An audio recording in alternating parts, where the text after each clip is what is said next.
trabajo de las hadas me lo van a enviar en plataforma, solamente que, pues no sé si les mandaron mensaje que estaban como que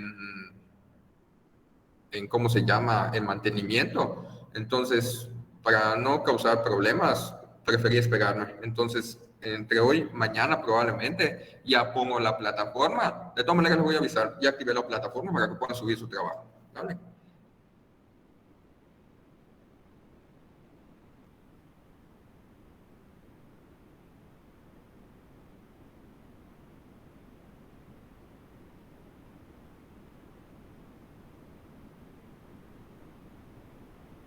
Bien. Entonces, la clase pasada pues terminamos en la parte de los huesos de la mano. Ahora vamos a la parte del miembro inferior. El miembro inferior va a tener como función o la función principal, la retención como tal o la distribución de lo que es el peso de todo el cuerpo hacia la parte inferior, de lo que es de la cintura pélvica, que son estos huesos, hasta el fémur y luego posteriormente hacia los huesos de las piernas. En este caso, la tibia, el peroné y hasta el pie, ¿no? Hasta la parte ya que toca con lo que es el piso, ¿no? De un paciente en bipedestación. Ahora, al igual que teníamos una cintura escapular, en la parte inferior, el miembro inferior, vamos a tener una cintura pélvica. La cintura pélvica va a estar conformada por un solo hueso que luego lo vamos a dividir en tres. Este hueso completamente se va a llamar hueso coxal, ¿vale? Este hueso coxal se articula con lo que es el sacro, específicamente en la articulación de las carillas articulares de lo que es el sacro y del hueso coxal. Y a su vez, por la parte anterior, se articula con la sínfisis del pubis. Estos dos huesos se unen a través de la sínfisis del pubis. Y lateralmente vamos a tener que también se van a articular con el fémur, con la cabeza del fémur específicamente, a través de esta estructura anatómica llamada acetábulo. El hueso coxal va a estar dividido en tres partes, en este caso en tres huesos distintos. Vamos a tener al ilion, al isquion y al pubis. Estos tres huesos se van a unir en la parte del acetábulo a través de un cartílago que se llama cartílago triradiado, porque pues son tres partes en las que está compuesto, y como detalle, normalmente adquiere, vamos a decir, se va a ir quitando poco a poco este cartílago hasta osificarse. Se menciona que parte de su osificación ya es avanzada hasta aproximadamente los 9 años de edad, pero la literatura también menciona que hasta los 20 o 25 años de edad todavía puede verse restos de este cartílago para su osificación completa y que se han encontrado datos en las que personas ya adultas mayores pueden tener todavía recesos de lo que es este cartílago triradiado, ¿no? Entonces, el ilion como dato tiene un detalle anatómico importante que es la cresta ilíaca. Esta cresta ilíaca va a ir desde la parte posterior o la parte de atrás hasta la parte anterior. Obviamente esto es una vista lateral. Tenemos igualmente una vista medial. En cuanto a la parte de esta cresta ilíaca, va a llegar hasta dos espinas importantes. Espina ilíaca anterosuperior y espina ilíaca posterosuperior. Existen 4 espinas. Esta espina, esta espina, esta espina y esta espina. Espina ilíaca anterosuperior, espina ilíaca posterosuperior, espina ilíaca postero-inferior, espina ilíaca antero-inferior. El detalle de estos 4, el detalle anatómico que nosotros podemos palpar es la espina ilíaca anterosuperior. Si ustedes se palpan en su abdomen, en la parte del ombligo y lateralizan, hay un hueso que ustedes tocan, que sería el hueso que comúnmente conocemos como el hueso de la cintura. Este hueso, o la parte que está más resaltada, sería la espina ilíaca anterosuperior. Y es muy importante esta espina ilíaca anterosuperior porque es una referencia anatómica importante. Por ejemplo, acuérdense que habíamos dividido la parte de lo que es el abdomen, lo dividíamos en mesogastrio, hipogastrio, fosa ilíaca, ¿no? O flanco.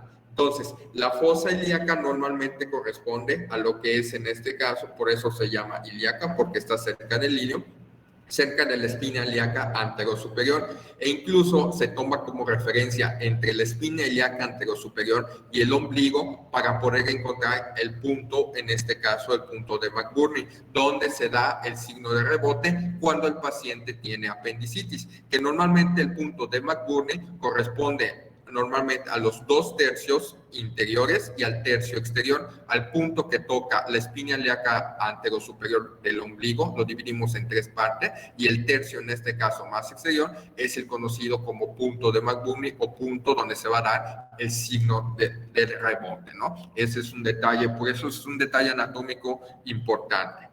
A su vez, el isquion va a tener como detalle anatómico una espina ciática. La espina ciática y una que va a estar en la punta entre 2 estructuras más importantes, que es la escotadura ciática mayor y la escotadura ciática menor, ¿vale? Y en este caso vamos a tener a la tuberosidad isquiática y a la rama de lo que es el isquion. Esta rama del isquion se une a su vez con la rama inferior del pubis. Y luego estos van a dar un detalle anatómico importante que se llama foramen obturador. Este foramen obturador en forma normal está cubierto de fibras, en este caso no pasa ningún detalle anatómico por ahí, y el pubis a su vez lo dividimos en rama superior del pubis, rama inferior del pubis y por último la espina púbica, que esta espina púbica al final de cuentas se va a unir con la otra espina púbica para dar la articulación de la sínfisis del pubis y unir a ambos huesos coxales. La espina ciática, de hecho, es un detalle anatómico que también podemos llegar a palpar. Si ustedes en este caso son curiosos y se tocan la parte del glúteo, o sea, en la parte más, cuando están sentados y ustedes tocan en la parte más inferior de la parte del glúteo que toca con la superficie donde ustedes se sientan, ese pequeño huesito o ese detalle o que está más prominente, esta es la espina ciática y ese sí la podemos llegar a sentir. Y por aquí cercano a esto pasa lo que es el nervio ciático, que por eso el nervio ciático, cuando el paciente tiene una inflamación a través del nervio ciático, hay dolor en este caso o hay hormigueo en todos los músculos que inerva el hueso ciático, perdón, el nervio ciático. Normalmente son los glúteos, la parte de los muslos, la parte posterior, e incluso puede llegar a la pierna en la parte de lo que es los músculos de la pantorrilla, ¿no?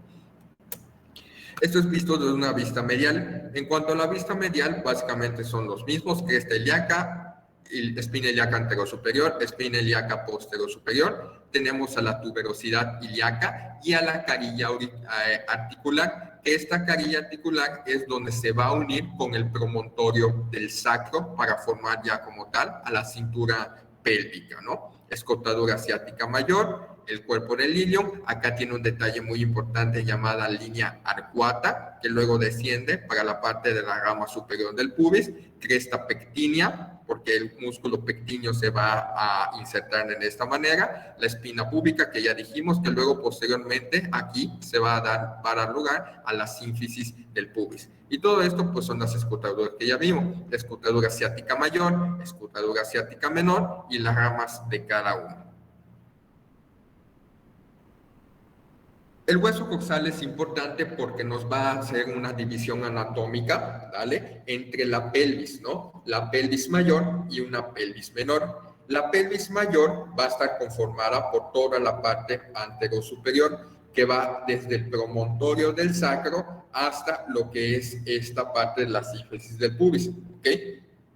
Esta parte o esta división, que la vamos a llamar eje conjugado, va a dividir a la pelvis mayor y todo su contenido y a la pelvis menor y todo su contenido. Cuando veamos en esta parte, la parte de el sistema urinario y los sistemas genitales o los sistemas sexuales femenino, masculino, vamos a ver el contenido de cada uno de ellos. Otro detalle importante, para qué es importante esto, es en la parte obstétrica. Es decir, ustedes han escuchado cuando se dice que una paciente es estrecha o que una paciente no puede tener un parto vaginal porque está estrecha. Entonces, hay una medida que se llama eje conjugado. El eje conjugado se va a medir desde lo que es el promontorio sacro hasta la parte de la sínfisis del pubis. Este eje conjugado, la medida normal es de 12 a 13 centímetros, ¿vale? ¿Y cómo se mide en la mujer? Obviamente es a través del tacto vaginal. El tacto vaginal sirve para muchas cosas, pero entre ellas, en este caso, va a servir para poder medir el eje obstétrico. ¿Cómo lo hacemos? Introducimos el dedo índice junto con el dedo medio en la vagina y tocamos hasta la parte posterior para intentar tocar el promontorio sacro. De alguna manera, al momento del tacto, llega esta parte de los dedos, llega hasta la parte del promontorio y esta parte toca en este caso, con esta partecita que está aquí, que es la sínfisis del pubis. Una medida normal, obviamente cada uno debe medir sus propios dedos para ver el tamaño, es aproximadamente 12 a 13 centímetros. Y el eje obstétrico se mide con el eje conjugado restándole 1.5 centímetros. Se dice que una mujer es viable para tener un parto vaginal cuando el eje obstétrico es mayor a 11.5 centímetros. Si es menor a 11.5 centímetros, es un poco difícil que la paciente, o en este caso la mujer en cuestión, pueda tener un parto vía vaginal, y es normalmente allí cuando se requiere o cuando se usa pues ya las medidas alternativas como es la cesárea, ¿no? Entonces, eje conjugado mayor, el eje obstétrico le restamos 1.5 centímetros. Luego tenemos en este caso el miembro inferior. El miembro inferior, hablando ya después de los huesos coxales, está conformado por los siguientes huesos: el hueso fémur, la rótula, tibia y peroné, huesos del tarso, metatarsianos y falanges. Como detalle, la rótula, lo vamos a ver más adelante, es conocida como hueso sesamoideo. Acuérdense que ya habíamos mencionado que un hueso sesamoideo es un hueso que se conforma o se usa, ¿vale?, y que crece a través de fibras, ¿no?, o de tejidos, en este caso normalmente de ligamentos. En este caso, la rótula crece dentro del ligamento del cuádriceps. Normalmente el músculo cuádriceps, que abarca toda la parte anterior del muslo, se inserta en la tuberosidad de la tibia. Todos los ligamentos pasan por aquí y se insertan aquí.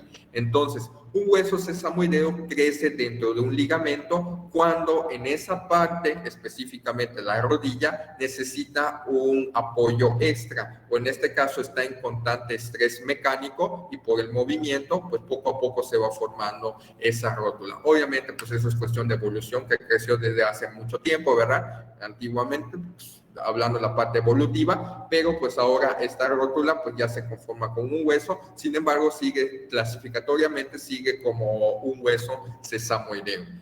Tenemos a la tibia y al peroné. En la articulación de la rodilla, el peroné no entra. Sin embargo, en la articulación del tobillo, tanto el peroné como la tibia, ambos entran, ¿no? En este caso, en la articulación de la rodilla, solo entra la rótula. En este caso tenemos al fémur y pues obviamente la tibia.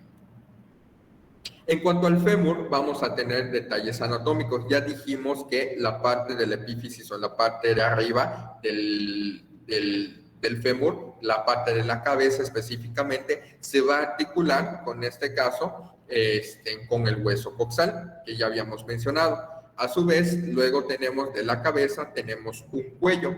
Este cuello luego va a dar lugar a un trocánter mayor y a un trocánter menor. Y esta parte que queda en medio la vamos a llamar, o este detalle anatómico que se encuentra aquí, la vamos a llamar cresta intertrocantérica, ¿no? Ahora, en la parte de la diáfisis, el detalle anatómico más importante va a ser la tuberosidad glútea, y más inferiormente a una línea áspera. Todos esos son detalles que van a dar lugar a la inserción de los músculos de las caderas, y que luego de esos en su momento se va a ver para poder llegar a insertarse en cada una de estas partes. En la parte inferior vamos a tener a la articulación de la rodilla y en la parte inferior el fémur está conformado por dos cóndilos. Lo vemos en la parte anterior, lo vemos en la parte posterior. Y a su vez, en la parte superior la vamos a llamar epicóndilos. Epicóndilo, es decir, epi por encima del cóndilo. Este detalle anatómico se llama epicóndilo lateral, este detalle se llama epicóndilo medial, cóndilo lateral, cóndilo medial, la rótula. ¿Vale? Aquí en la parte posterior vamos a tener de igual manera un detalle anatómico que se llama tubérculo del aductor, que este va a ser un tubérculo en donde el músculo de los aductores se va a insertar. Luego vamos a ver la parte del movimiento, que toda esa parte o la parte hacia adentro la vamos a llamar aducción y todo lo hacia afuera la vamos a llamar abducción. La rótula, como ya habíamos dicho, bueno, la pregunta aquí dice qué tipo de hueso es la rótula y por qué. Pues es un tipo de hueso sesamoideo, secundario a que se osifica la parte del ligamento del cuádriceps del músculo femoral y esto secundario a que necesita una ayuda extra por el constante peso o el constante estrés físico al que se encuentra la articulación. Y en general la vamos a dividir en una base, en un vértice y estos bordes, que aquí no aparece el nombre, pero estas se articulan con los cóndilos que ya habíamos dicho aquí en la parte anterior de lo que es el fémur. Esta carilla va a ser una carilla articular para el cóndilo femoral medial y para una carilla articular para el cóndilo femoral, lateral. Okay.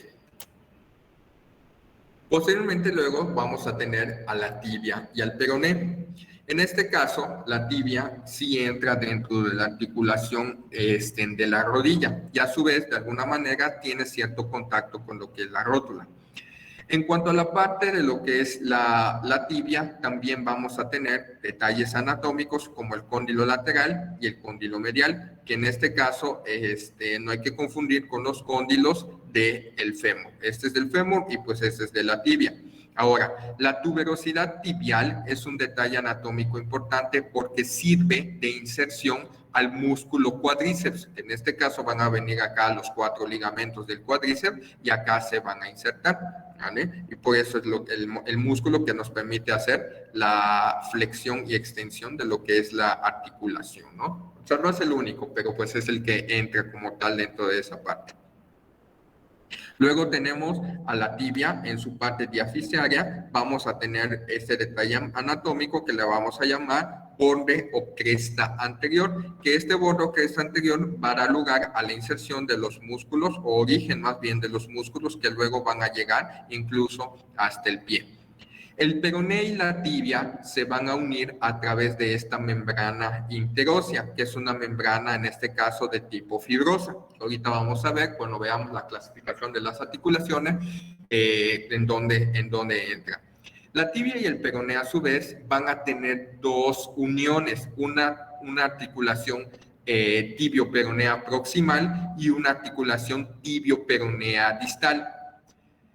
En la clasificación de las articulaciones, la articulación tibio-peronea proximal es una articulación de tipo sinovial, es decir, existe una cavidad sinovial y hay ligero movimiento entre este y este. Sin embargo, en la articulación tibio-peronea distal no existe esa cavidad articular, sino que están unidos mediante ligamentos. Y este tipo de articulación la vamos a llamar articulación de tipo fibrosa, aparte de la que ya hay como quiera entre la membrana interósea. En la parte inferior llegamos al detalle anatómico llamado maléolo lateral y maléolo medial, que estos detalles anatómicos son muy conocidos y obviamente son los que si nosotros tocamos en la parte del tobillo o la parte de los huesitos del tobillo, vamos a tener al maléolo lateral, que es la parte más prominente. El maléolo lateral corresponde al peroné y el maléolo medial corresponde a lo que es la tibia. En este caso se van a unir con el astrágalo para formar la articulación talocrural o en este caso tibio-peroneo astragalina para pues formar la articulación de lo que es el tobillo, como pueden observar. En la parte del pie, ya específicamente, al igual que vimos que en la mano teníamos nombres específicos para en este caso los huesos del carpo, también aquí vamos a tener nombres específicos para los huesos, pero en vez de llamarse carpo, huesos del tarso. No se vayan a confundir entre eso, carpo y tarso, porque normalmente se suele hacer. Los huesos propios o con nombres propios de lo que es el tarso, vamos a tener al astrágalo, que va a formar la articulación. Aquí está su cartílago articular. Vamos a tener al calcáneo, que también es conocido el calcáneo como el hueso del talón. Básicamente es el que toca como tal la parte ya inferior en lo que es el pie.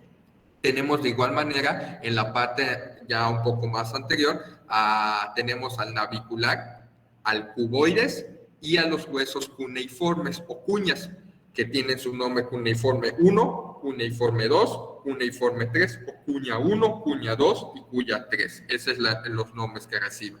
Entonces, los huesos del tarso, repitiendo nombres específicos, tiene el nombre del astrágalo, el calcáneo, el navicular, el cuboides y en este caso los huesos cuneiformes o cuñas.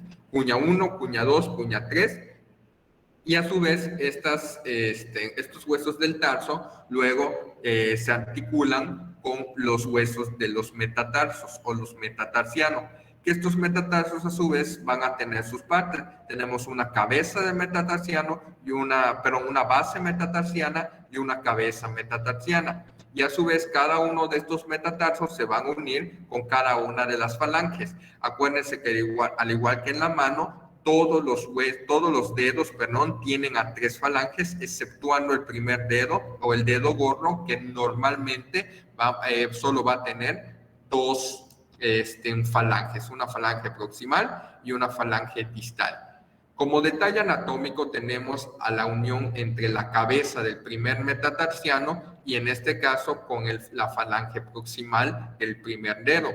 Esta articulación es la que de alguna manera se desvía cuando hay un exceso, en este caso los ligamentos llegan a perder su fuerza por la edad o por el uso constante de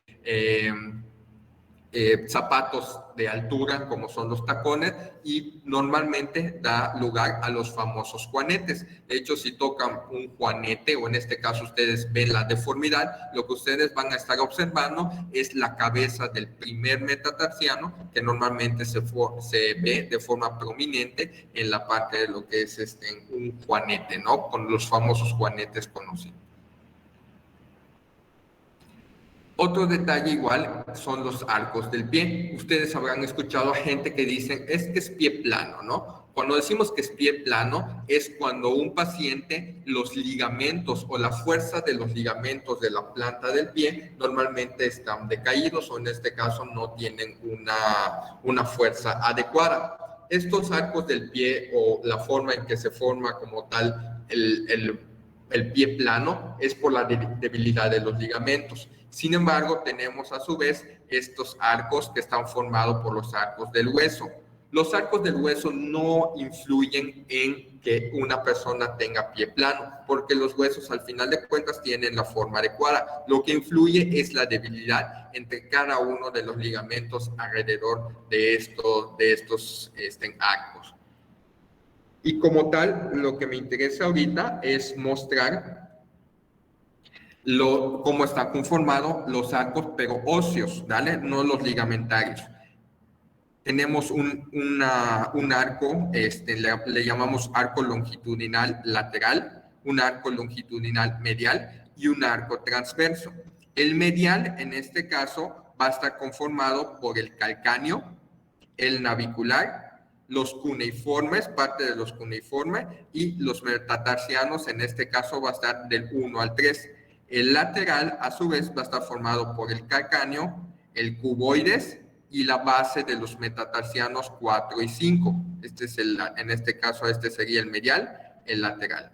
Medial, lateral. Y por último, vamos a tener al transverso, aquí, que va a estar formado por el cuboides, el cuneiforme y parte, en este caso, de los metatarsianos. y esa es la forma en cómo se forman los arcos del pie. Repito, los pies planos tienen, o el origen del problema es normalmente a nivel ligamentario, porque normalmente los arcos óseos, repito, normalmente están de manera correcta. ¿Algún comentario o duda hasta este momento?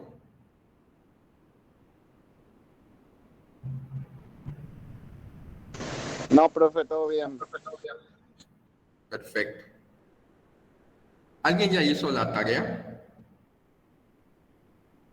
Sí. Sí, profe. Bueno, ¿alguien que me diga cómo definimos articulación? Es una parte, bueno, más bien es la unión de dos partes rígidas del cuerpo. Y este puede ser ya sea con hueso o cartílago con cartílago, o puede ser una mezcla entre hueso y cartílago. Perfecto, muy bien, exactamente. Muy bien. Definimos entonces la articulación como el punto de contacto entre dos huesos, o hueso y cartílago, o en este caso hueso y dientes, que es la gonfosis, o es un tipo especial de articulación. Y este es un ejemplo, o la imagen representativa de una articulación pues común, o la más representativa, que en este caso es la articulación de la rodilla. Habíamos dicho igual que tenemos que subclasificar a las articulaciones. Las podemos clasificar en base a dos formas, a su estructura y a su función. Sin embargo, la clasificación más usada es la estructural. La funcional casi no se usa, pero ahorita vamos a ver la relación de cada una. La estructural la vamos a dividir en tres partes importantes: a las fibrosas, a las cartilaginosas y a las sinoviales. En este caso, quiero mencionar a las sinoviales en primer lugar, porque son, cuando hablamos de una articulación, si queremos decir articulación del codo, articulación de la rodilla, ¿no?, articulación del hombro, articulación de la cadera, son como que las más representativas de una sinovial, pero estas porque tienen una cavidad sinovial, una cápsula articular y tienen ligamentos, ¿vale? Sin embargo, existen otros dos tipos, como son las cartilaginosas y las fibrosas, que también entran de esta clasificación estructural, pero la diferencia es que no tienen cavidad sinovial. Las cartilaginosas están unidas, como dice aquí, por tejido cartilaginoso, y las fibrosas están unidas por un tejido denso irregular o fibroso, que de ahí el nombre, ¿ok? En cuanto a la función, normalmente le vamos a llamar sinartrosis, anfiartrosis y diartrosis. Las sinartrosis son articulaciones que no tienen movimiento.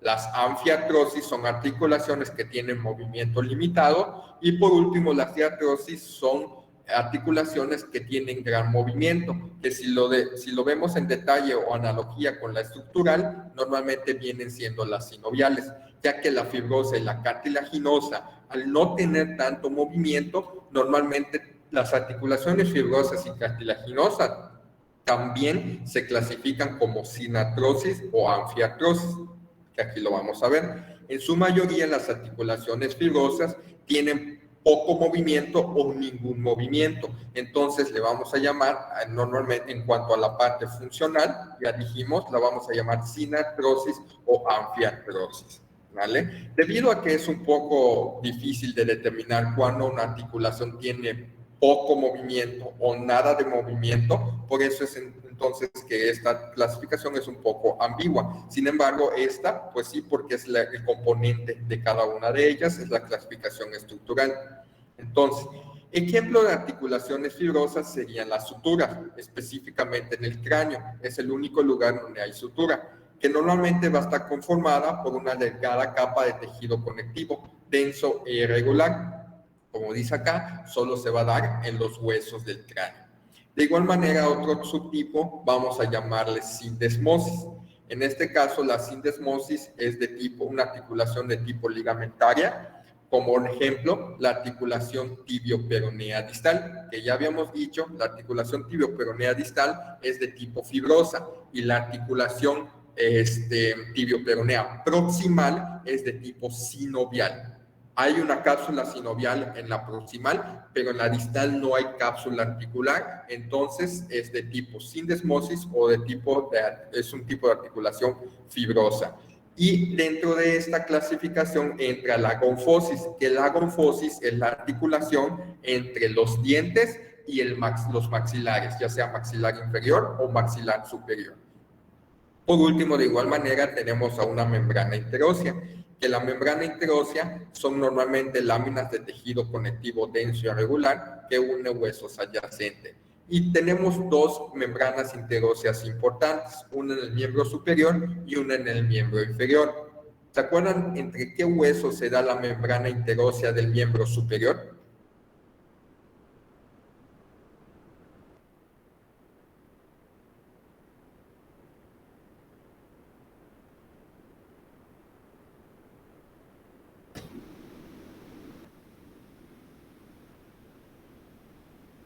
¿Alguien? Dentro de la médula ósea.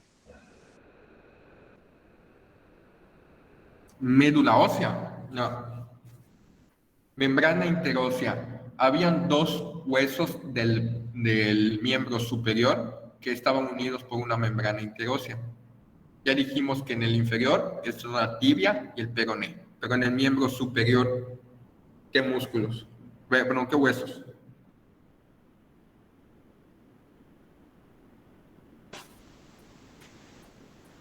Los huesos del carpo. No.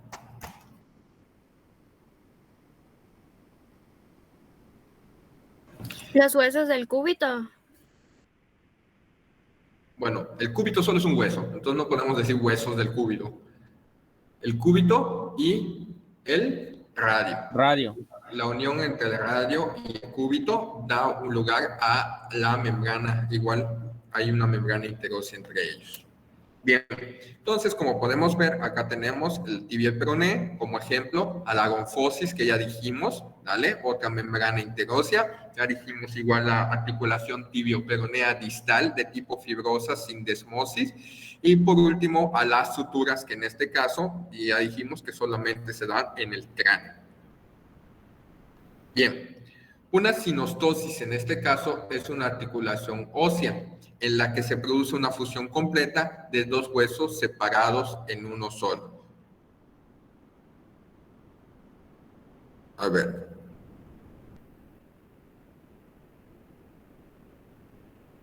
Ok, un ejemplo de sinostosis es esta, por eso puse esta imagen. Aquí está. Acuérdense que dijimos que hay una unión entre la epífisis y la metáfisis y diáfisis de cada hueso.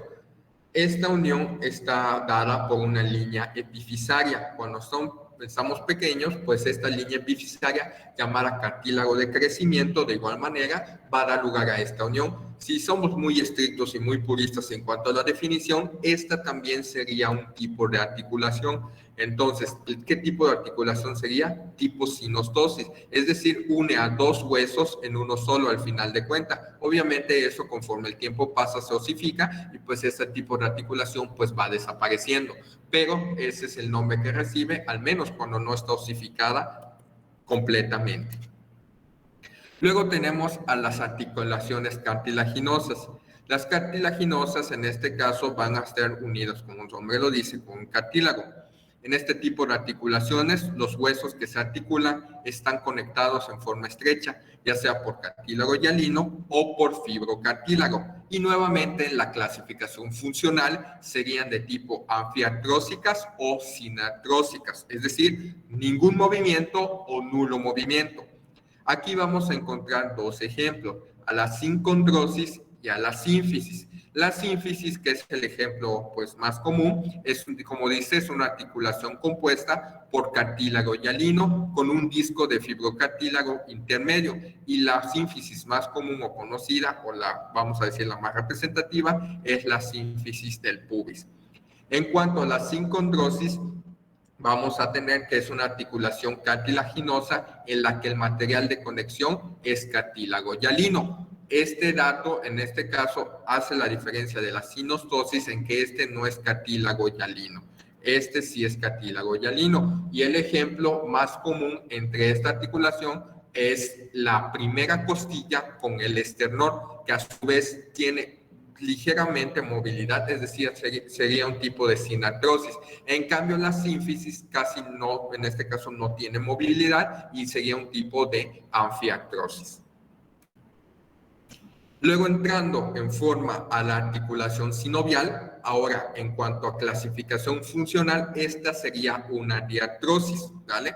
Anfiartrosis, sinartrosis, la diartrosis que dijimos que es la que tiene mayor rango de movilidad, entonces aquí entra las articulaciones sinoviales. Una articulación sinovial es una articulación que tiene una cápsula articular en forma en sí. Este es un ejemplo de una cápsula articular. Básicamente, todas las articulaciones sinoviales tienen este mismo patrón o esta misma estructura.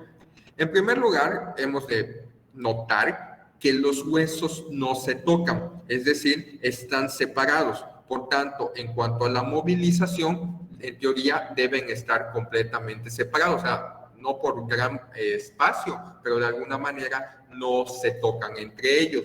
Cuando hay un desgaste o una anormalidad, en este caso en la cápsula articular, y empiezan a topar estos dos huesos, o sea, en cualquier parte, pero estoy dando el ejemplo del dedo, por la imagen, empieza a darse pues estos dolores, porque al topar y en este caso al rasparse uno con otro, pues causa dolor por el desgaste que existe. Y esta es la explicación patológica de la enfermedad llamada osteoartrosis o osteoartritis, o lo que comúnmente conocemos como desgaste de articulación. En este caso, en la gente adulta mayor, se puede notar en lo que es la articulación de la rodilla. Cuando hay movilidad, incluso hasta truena o hay crujido por ese rozar entre cada uno de los huesos. Entonces, una articulación sinovial está conformado por tres partes importantes: una cavidad sinovial, una cápsula articular y un cartílago articular. La cavidad sinovial es este espacio virtual que tenemos aquí de esta manera. Y aquí, a su vez, también tiene el líquido sinovial. El líquido sinovial está creado para evitar esta fricción y a su vez poder lubrificar. Y aquí dice, el líquido sinovial está secretado por fibroblastos de la membrana sinovial. ¿Ok? Ácido hialurónico o hialuronato, como normalmente lo conocemos, y líquido intersticial. Cumple la función de lubrificar, amortiguar y nutrir a la misma articulación. Entonces, este líquido sinovial está secretado por fibroblastos de la membrana sinovial. La membrana sinovial es una parte, al igual que la membrana fibrosa, de la cápsula articular. La cápsula articular la dividimos en membrana fibrosa y en membrana sinovial. La membrana fibrosa es la membrana externa y la membrana sinovial es la membrana interna. Entonces, tenemos aquí a la membrana fibrosa y a la membrana sinovial. Estos dos van a conformar en forma a la cápsula articular. Cápsula articular la divido en membrana fibrosa y en membrana sinovial, ¿vale? La membrana fibrosa va a estar, en este caso, en la parte más externa, por así decirlo, de la articulación, y se continúa con el periósteo, es decir, con la superficie del hueso, como que se ancla y de alguna manera se continúa.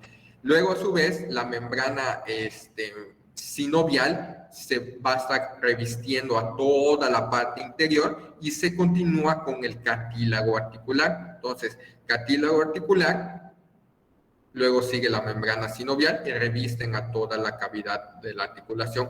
Y por último, en la parte externa, tenemos a la membrana fibrosa, que en este caso va seguida del periósteo de un lado y del otro. La membrana fibrosa o externa es normalmente compuesta de tejido conectivo denso, irregular, que se une con el periósteo del hueso. Y en este caso es un tejido conectivo denso, regular, normalmente conformada también de los ligamentos. La membrana sinovial o interna normalmente es un tejido conectivo areolar con fibras elásticas. Y el cartílago articular normalmente es cartílago de tipo hialino. Ahí está aquí. Es un tejido cartilaginoso avascular que reduce fricción entre los huesos.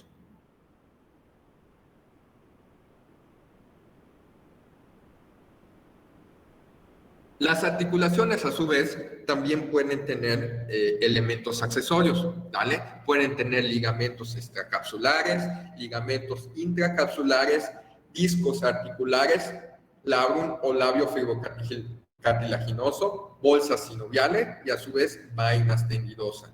En este caso, no solamente están conformadas por estas tres partes, sino que también pueden tener cada una de estas. Vamos a entrar un poquito a describir los movimientos de estas articulaciones sinoviales. Ya dijimos que se caracterizan porque se pueden movilizar o tienen un rango de movilidad más extenso. Pero ahora, ¿cómo les vamos a llamar? En cuanto a la cabeza, llamamos flexión cuando la cabeza se va hacia adelante, y llamamos extensión cuando se va hacia atrás, y hiperextensión cuando pues hay un rango mucho mayor. En la articulación del hombro vamos a llamar flexionar el hombro cuando llevamos el brazo hacia adelante. Extender el hombro lo vamos a llamar cuando llevamos el brazo hacia atrás, y la hiperextensión es cuando pues nos pasamos de rango. En la articulación del codo, esto sería flexionar, esto sería extender. En cuanto a la articulación de la muñeca, flexión y extensión. Articulación de la cadera, flexión y extensión. Y en este caso, en la articulación de la rodilla, extensión y flexión. Y por último, en este caso, tenemos a las articulaciones intervertebrales, que la articulación entre cada una de las vértebras puede dar lugar a este movimiento, es decir, a la flexión lateral. En cuanto a la articulación del hombro, vamos a tener dos movimientos. La abducción, que significa, en este caso, llevar al miembro más allí de la línea media o más lejos de la línea media, es decir, alejarlo. Eso sería abducir, en este caso, la abducción. Y para adentro o acercar al miembro hacia la línea media, lo vamos a llamar aducir o aducción, ¿vale? Yo lo tomo como analogía, si quieren llamarlo, o un pequeño dato para que no se me olvide, es que abducir o abducción viene de, o sea, no viene de, pero se parece a la palabra abrir.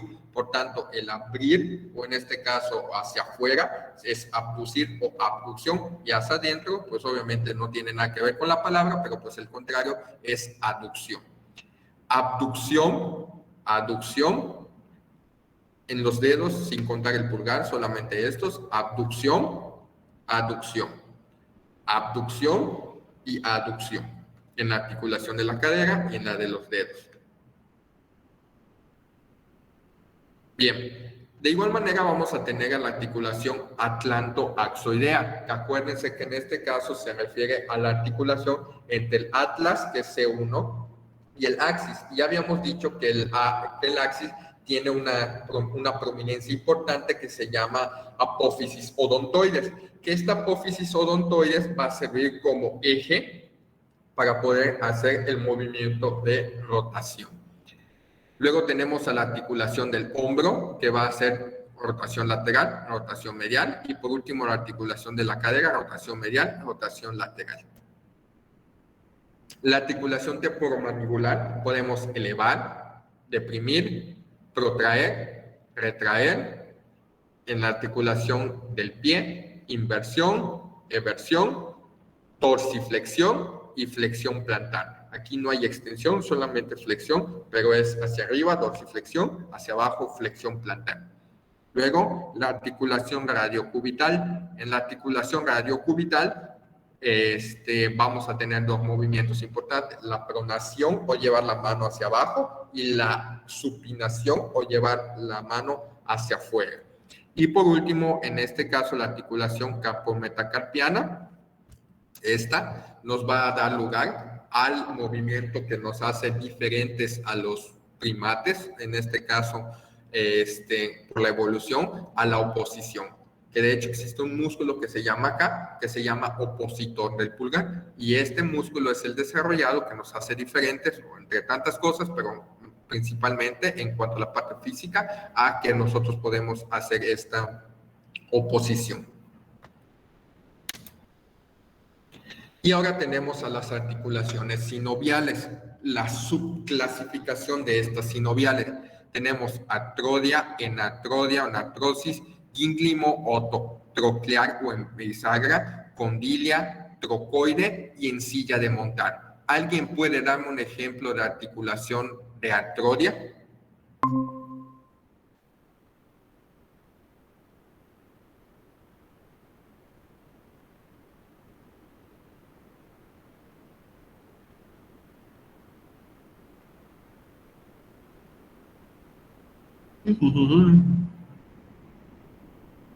¿Nadie?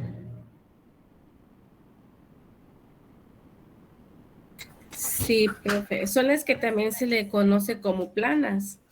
Ok, perfecto. ¿Y qué ejemplo tenemos de esas articulaciones planas? Bueno, según son las que no se pueden mover tantos, pero se mueven en todos los ejes, es decir, arriba, abajo, derecha, izquierda, oblicua. Un ejemplo de ello es la articulación acromioclavicular. O, no sé si está bien pronunciado, es cigoapoticiaria cervical. Cigoapoticiaria cervical. Ajá, ok.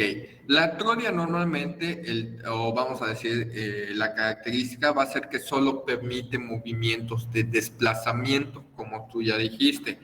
El ejemplo más común es de tipo, ¿cómo se llama? Entre los carpos y los tarsos es el más común, porque solo permite movimientos de deslizamiento. ¿Vale? Ese es el tipo de movimiento atrodial.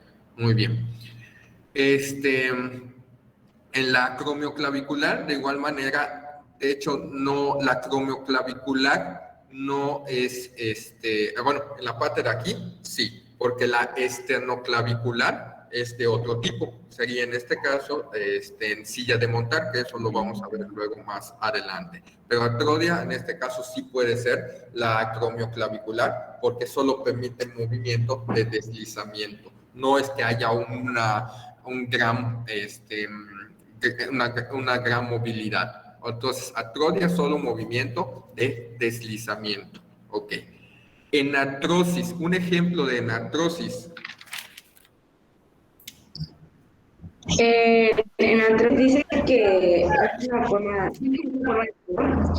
que eso permite que se desplace en cualquier dirección. Y un ejemplo de eso sería lo tenemos en las caderas y en el hombro, en la parte. Perfecto. Es las articulaciones que tienen gran movilidad, ¿no? Puedes girar, anterior, posterior, flexionar, extender. Entonces, la articulación del hombro, en este caso, articulación glenohumeral, y en este caso, la articulación de la cadera, ¿no? O coxofemoral, que es la articulación entre el fémur, y en este caso, y el hueso coxal. Perfecto. Muy bien. Ejemplo de la articulación gínglimo o troclear. Podría ser la articulación del codo, que dice que es cuando, o sea, se refiere a la unión de dos huesos en forma de bisagra. Perfecto. De hecho, ese es el otro nombre. Gínglimo troclear o en bisagra. Ustedes ubican una bisagra, una puerta que hace esto, solo permite en este caso el movimiento en un solo eje. No puede hacer esto, no puede mover, solo puede hacer esto y esto y eso. Y el ejemplo específicamente es la articulación del codo, que en este caso hace esto, solo permite este tipo de movimiento. No puedes moverlo hacia ningún otro lado, solo puedes hacer esto. Muy bien, perfecto. Ejemplo en este caso, de una condilia. Es de manera circular. Podría ser la muñeca o el cuello. O sea, parte del cuello donde le da movimiento circular a la cabeza. durar, no sé. El cuello no sería tanto, sería más, te creo, la articulación de la muñeca, exactamente. En este caso, la forma en cómo se da, anterior, posterior, la forma en cómo se da, esa sería la articulación de la muñeca. Porque del cuello como tal, ¿no? En este caso, la forma en cómo se da sería uno de tipo pivote, ¿no? Que ahorita lo vamos a ver.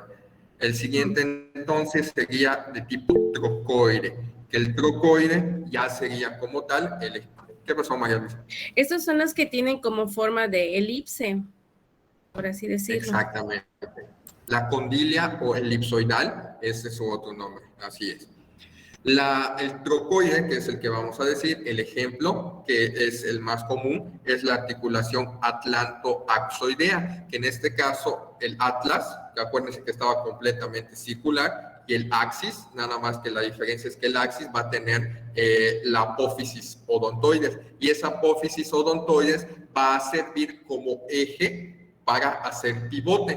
Pivote en este caso, no sé si alguien ha jugado básquet, lo que nos dicen haz pivote, es dejar un pie y mover tu pie de adelante hacia atrás. Ese movimiento, o sea, no puedes girar completamente, pero sí puedes llevarlo de un lado a otro, como en este caso, en la articulación atlantoaxoidea, solo nos permite, no podemos girar completamente la cabeza, pero sí nos permite hacer este movimiento de pivote. Y por último, tenemos en este caso a la articulación en silla de montar. Un ejemplo de silla de montar.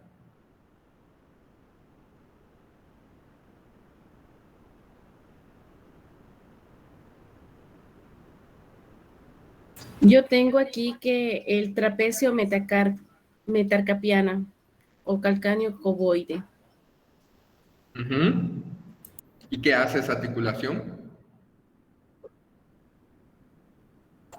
Perdón, ese tiene forma de una parábola y lo que hace es que, bueno, lo que yo investigué es que la superficie articular de un hueso tiene la forma de una silla de montar, que vendría a ser la concavidad, mientras que sobre ellas recae una superficie convexa, lo que vendría a ser como que si un jinete estuviese cabalgando, por así decirlo, tendría una parte hacia arriba. Entonces, el que tú mencionaste en este caso es la del carpo con el metacarpiano, que de hecho la del pulgar es un tipo de silla de montar, anterior, posterior, de un lado a otro, y permite la abducción y la aducción. En esos planos se pueden hacer específicamente. Maestro, ¿y el de la clavícula igual podría ser? Exactamente, y eso es lo que iba a mencionar. La clavícula con el esternón se considera igual un tipo de articulación en silla de montar. Perfecto. Entonces, es muy importante tener los ejemplos de cada uno. Ya tenemos entonces la articulación en la parte acromioclavicular, que habíamos dicho, el deslizamiento o la artrosis. En este caso tenemos a la silla de montar. O sea, la clavícula básicamente tiene dos tipos de articulaciones y no confundir con la glenohumeral, o en este caso con la escápula y el húmero, que al final de cuentas esa es de tipo enartrosis o la de gran movilidad. Es para que tengan en cuenta, es importante saberlo, los rangos de movilidad. Perfecto, muy bien.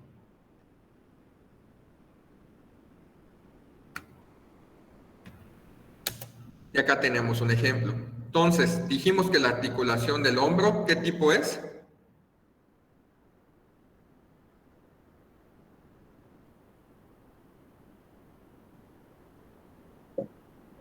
Hay dos, la de silla de montar y la de arteriosis, ¿no? Algo así. Articulación del hombro, acuérdense que nos estamos refiriendo a la escápulo humeral. ¿Qué tipo era?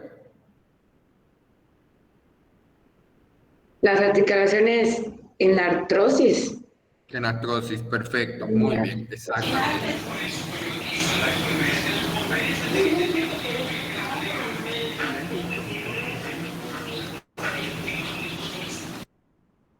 Gracias.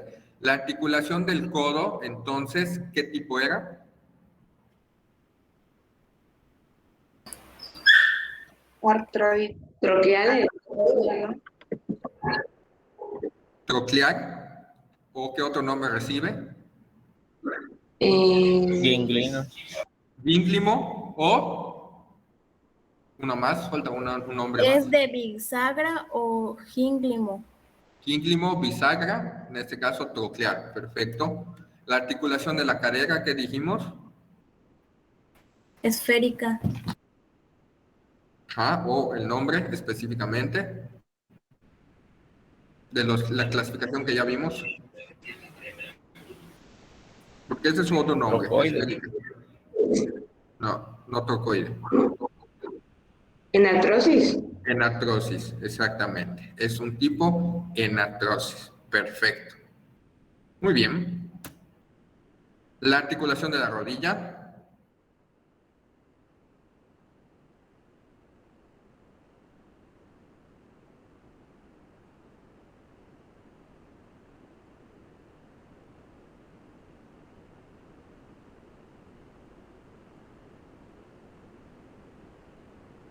¿Qué tipo es la articulación de la rodilla? Diartrosis.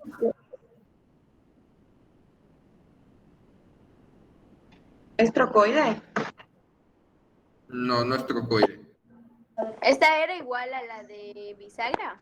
Ajá, es troclear, ¿vale? No se van a confundir. Trocoide es el atlantoaxoidea, como pivote, y troclear es el bisagra, ¿no? En este caso, anterior, posterior, al igual que el codo.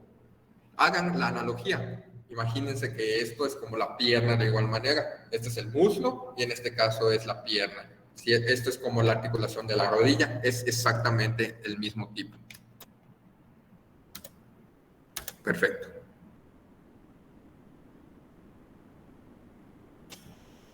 Muy bien. Pues avanzamos bastante rápido. Con eso terminamos la clase de hoy. Ya solo va a quedar una clase, su clase del viernes.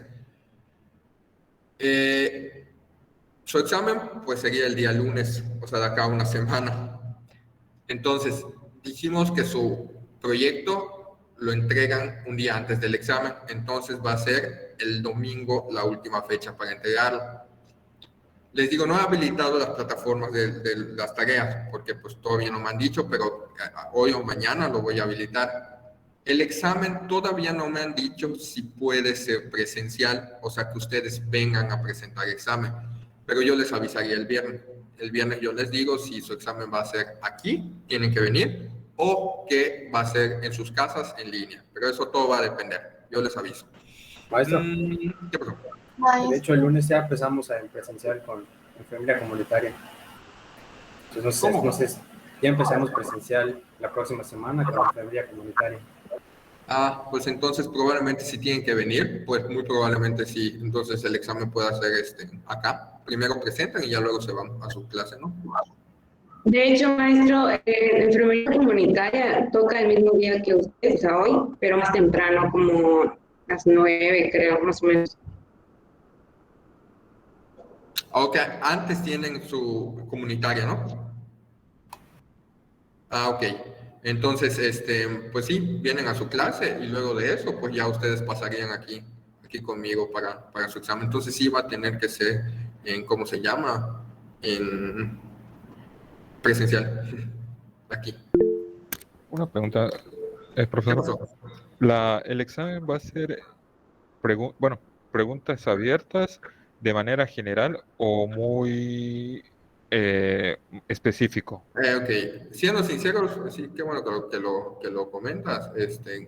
No voy a entrar a ser muy específico. Normalmente es generalidades, lo que vimos. Lo que yo mencioné es básicamente lo que va a entrar en la clase, o sea, lo que yo mencionaba. Si vean, habían cosas que yo no decía, pues no va a entrar en el examen.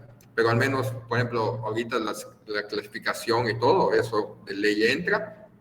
Los huesos, más que nada, identificar los detalles anatómicos importantes. Por ejemplo, si le preguntan lo que hace rato vimos, el maléolo medial, ¿de qué hueso corresponde? Tibia, peroné, fémur, o sea, ese tipo de detalles, ya saben, eso es lo que o el nombre como tal de los carpos, el nombre de los del tarso, etcétera. Ubíquenlos por si en este caso se les pone un dibujo o algo para ponerle algún nombre. Eso es lo más importante. No me voy a sentar a preguntarles así de forma muy específica. Sinceramente, no. Y pues repasen lo que está en las diapositivas que se los voy a subir y pues con ello. Dale. Todavía nos queda una clase que es el viernes, entonces cualquier cosa podemos aclarar dudas igual. Pero por lo pronto eso sería todo. Dale.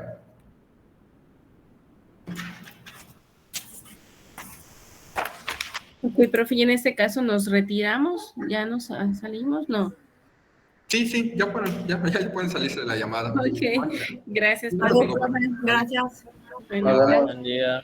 Bueno, Profe, ¿qué? yo tengo una pregunta relacionada con el proyecto. Sí. En sí, es un video que sería el de los músculos, ¿no? Explicar las regiones, ¿no? Ajá. Y el otro sería una maqueta. No habría que hacer otro video, ¿o sí? No, solo la maqueta y le tomo Solo la fotos. maqueta. Ah, ok. Eres mi única duda. Gracias.